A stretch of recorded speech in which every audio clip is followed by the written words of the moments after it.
Today, I'll show you how to make this Valentine's braided card that I call Cuore.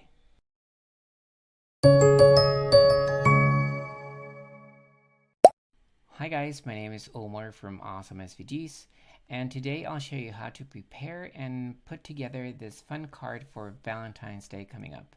I called these cards Cuore, that means heart in Italian, and they are the continuation of the Braided Cards series that I've been doing for quite some time now. I recently found out that they are also called fold and tuck cards, but I will keep the Braided Cards name for now.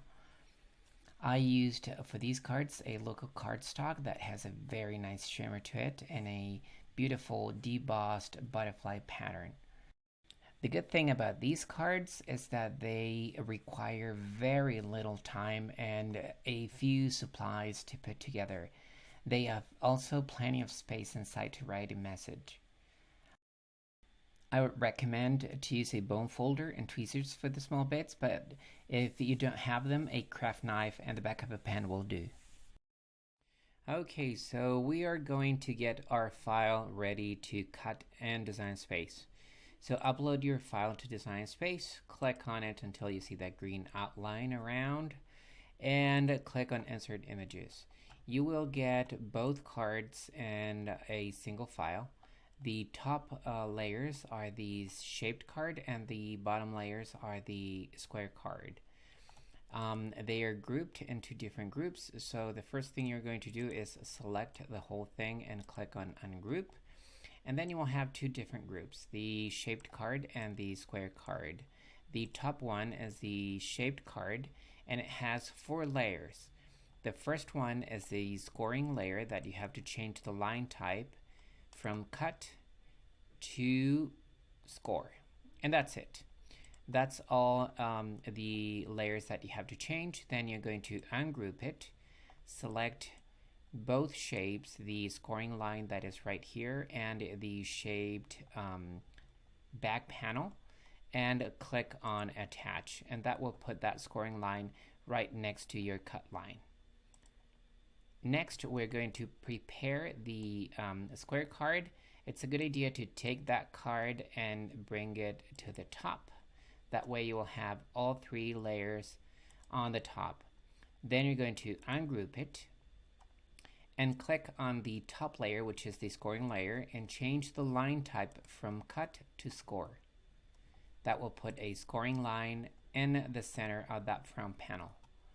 Then you're going to select both layers, the front panel and the scoring layer, and you can do that by dragging a rectangle that includes both shapes, or you can do that also by clicking on the first layer, then hold the shift key and click on the second layer, and that will select both layers. And then you're going to click attach. That way your scoring line will be attached to your cut line. If you click on make it, you will see that your scoring lines are right where they are supposed to be. And then we have a second mat with the contrasting panels. Click on continue and cut all the shapes. To assemble the square card is very easy. First, take your 2 pieces and you will start braiding all the elements on the front panel. For the square card, you will start braiding the larger of the flaps that you see right there.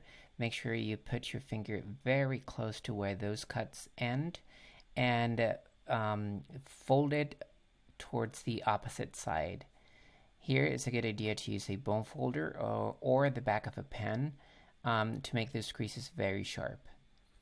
Continue folding all the large flaps to the opposite side, making sure that the fold is right on where the cut lines end. Keep folding all the flaps all around until you get to the last one. Next, you're going to braid the card, and for that, take that large flap that you just folded and tuck it underneath the next center heart.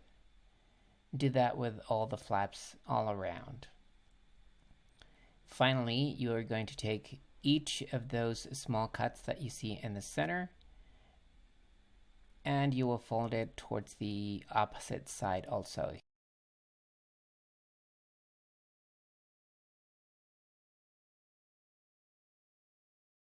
Repeat the same process all around with all the flaps.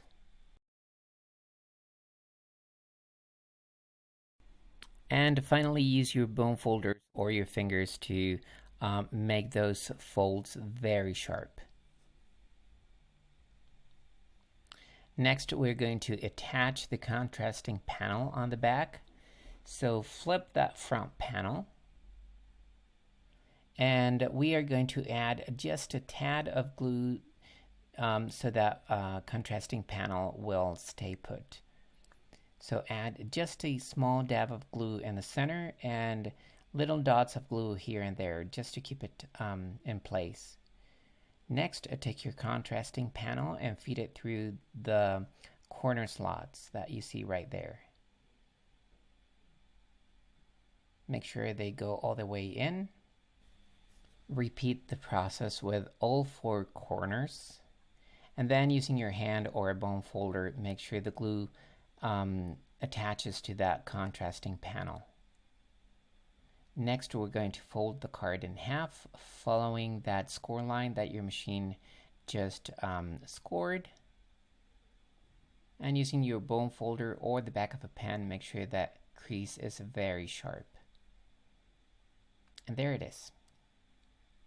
Your card is ready. You can embellish it. I used multimedia matte glue to attach a small rhinestone in the center. This is a very good glue to attach plastic pieces. And here I'm using the Uchida Dual Picker. It's a great tool for small elements like sequins and rhinestones. And there you go. The square card is ready to go. Now, to put together the shaped card, what you need to do is braid all the large flaps in the same manner that you did for the square card. And for the small flaps, I did something a little bit different. I'm not sure if I like this very much, but it's an option that you can do also. I folded one of the flaps and tucked it underneath the next flap. That way it makes kind of like a pinwheel shape in the center. Now the contrasting panel has a position that you have to match with the front braided panel. Just make sure to rotate it until they match completely.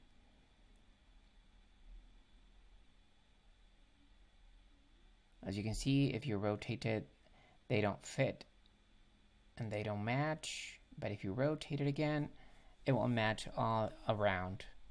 Now use a small dab of glue in the center, and I also put glue on the large pieces. I didn't put glue on the back side of the flaps that you tucked underneath the front panel, but I made sure to add glue to all the edges of the front panel so that the contrasting panel would adhere completely all around. Now make sure all the flaps are tucked underneath, and matching the front panel to the contrasting panel, glue it down. Now before pressing it, make sure all the flaps are braided or tucked underneath the next flap. And once you're sure everything is okay, just give it a good press with your hands. Or you can also use your bone folder for this. This Teflon bone folder is great for braided cards. It has a round edge that helps a lot with the small folds. Now once you have the contrasting panel adhered to the front panel, take your back panel and locate that folding line that your machine just scored.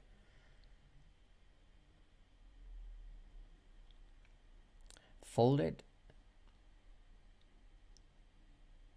towards the front side of the cardstock. make that crease very sharp. This is where the card will open. So make sure that to work that fold very well. Then add glue to that gluing tab, which is the small piece of the back panel that's to the side of the folding line. Match the front panel, make sure the edges are matched, and then glue that gluing tab. It's a good idea to open the card and make sure that no glue has oozed out of that folding line, otherwise your card won't open. Once it's ready, you can use sewing clips to hold it together, but the tacky glue is a very fast drying glue. And you can embellish this card as you want. And here you can see you have plenty of space to write your message inside the card. And that's it, a very easy to put together card and a very fun card to make. If you like this project, make sure to give it a thumbs up. Don't forget to subscribe and hit that bell button next to the subscribe button so you're notified every time a new video is uploaded. Thanks for watching, and I'll see you again very soon. Bye-bye.